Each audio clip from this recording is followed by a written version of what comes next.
नमस्कारम। आज हम पढ़ते हैं एक्टिविटी 6.4। आज हम पढ़ते हैं एक्टिविटी 6.4। ये जो एक्टिविटी है ये रेस्पिरेशन से रिलेटेड है कि कैसे हम सांस लेते। अभी टॉपिक अभी हमने ख़त्म किया पिछला टॉपिक डाइजेशन और न्यूट्रिशन। सो अब हम पढ़ेंगे रेस्पिरेशन कि हम सांस क्यों लेते हैं, कैसे लेते हैं और क्या होता है सांस लेने के बाद। रेस्पिरेशन और ब्रीदिंग क्या है, सेम है या डिफरेंट है, वो सब हम पढ़ेंगे। सो एक्टिविटी 6.4 में क्या है कि आप 2 टेस्ट ट्यूब ले लो।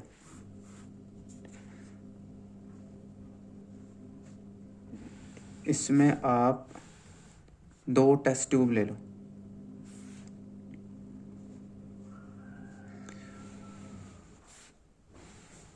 और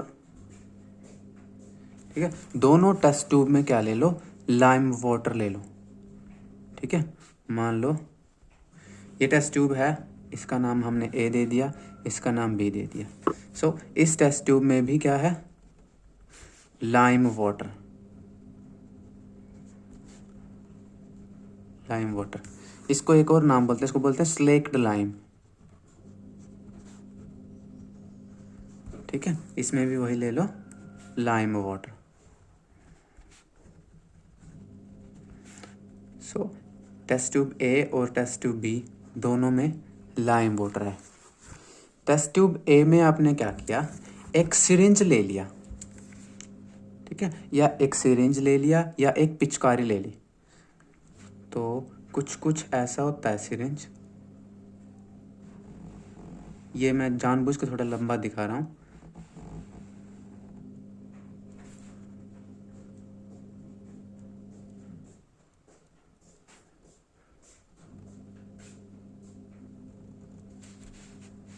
ठीक है, मान लो ये सिरिंज है। ठीक है, और खाली सिरिंज लेना है और खाली सिरिंज से आपको इसमें एयर ब्लो करनी है।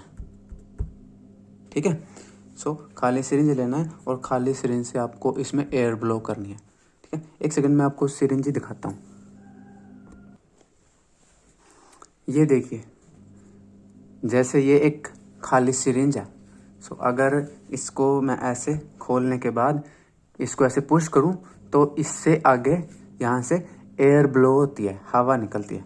तो आपने क्या करना है, इस ए टेस्ट ट्यूब में जिसमें लाइम वाटर है, आपने खाली सिरिंज से एयर को पंप करना है ऐसे।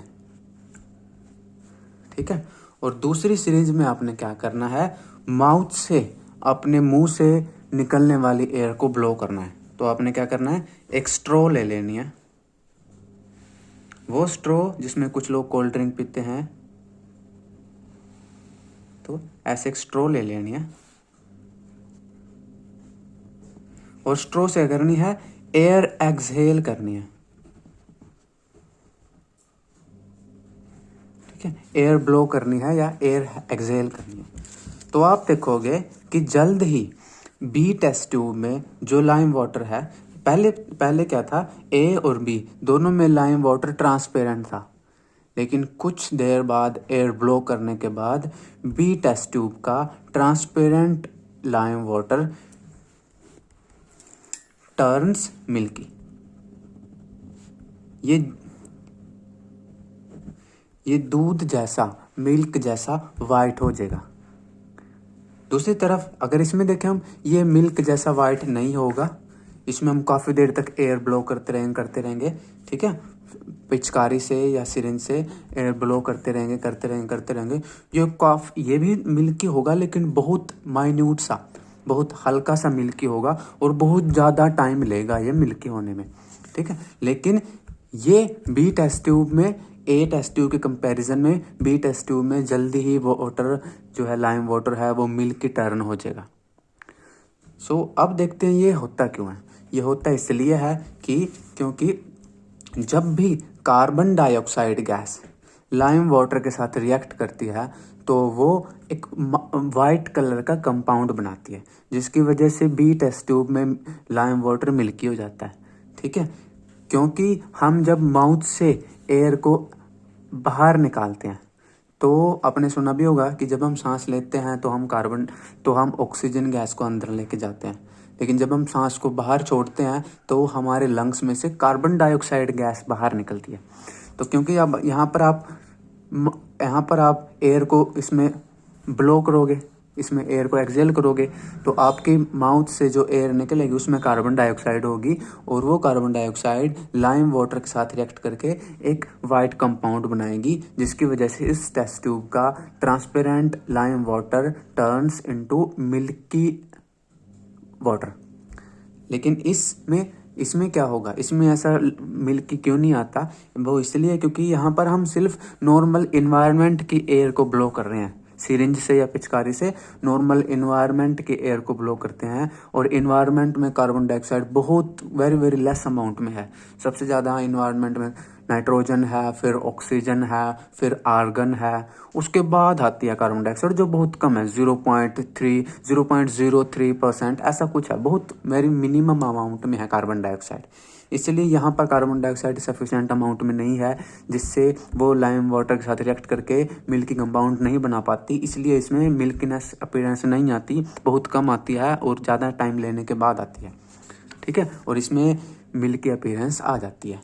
अब हम देखते हैं कि इसमें रिएक्शन कौन सी रिएक्शन होती है। तो क्या होता है, ये होता है, देखो सबसे पहले तो मैं ये बता देता हूँ आपको कि लाइम वाटर क्या होता है, फिर मैं बताता हूँ कि रिएक्शन कौन सी होती है। लाइम वाटर क्या होता है, आप कैल्शियम ऑक्साइड ले लो, ठीक है, चूना कहते हैं जिसको, या कैल्शियम ऑक्साइड, इसको आप पानी में डाल दो तो बन जाएगा लाइम वाटर। क्या बन जाएगा, ये तो है कैल्शियम ऑक्साइड, ठीक है, कैल्शियम ऑक्साइड, और ये है वाटर, तो इससे बन जाएगा कैल्शियम हाइड्रोक्साइड।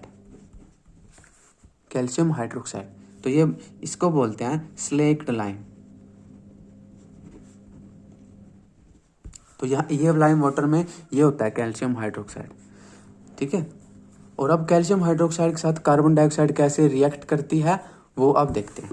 तो क्या होता, कैल्शियम हाइड्रोक्साइड जो लाइम वाटर में है, प्लस में कार्बन डाइऑक्साइड जो अपने माउथ से हमने इसमें डाल लिया है, तो क्या होगा, कैल्शियम हाइड्रोक्साइड, कैल्शियम डाइऑक्साइड, क्या बनेगा, कैल्शियम कार्बोनेट प्लस में वाटर, तो ये बनता है कैल्शियम कार्बोनेट, ठीक है, ये बनेगा कैल्शियम कार्बोनेट। अब ये कैल्शियम कार्बोनेट वाइट कलर का होता है।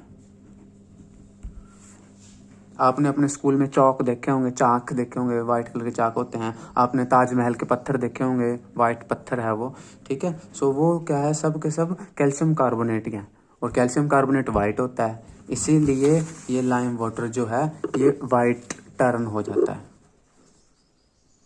तो इससे ये भी प्रूफ होता है, इस एक्टिविटी से ये भी प्रूफ होता है कि माउथ से जो हम गैस को बाहर छोड़ रहे हैं उस गैस में कार्बन डाइऑक्साइड गैस होती है।